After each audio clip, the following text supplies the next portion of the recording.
ஐயோ நம்மள என்னமோ ஃபாலோ பண்ணுதே. ஐயோ காப்பாத்துங்க.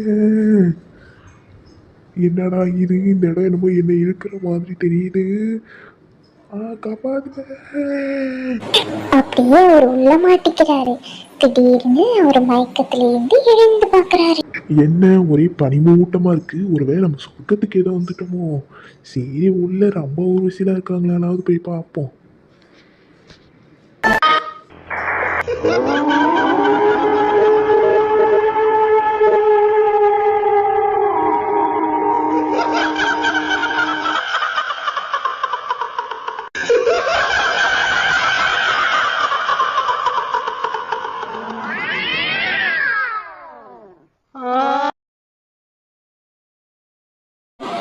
இதை எல்லாத்தையுமே இவர் ஜன்னல் கிட்ட இருந்து நின்று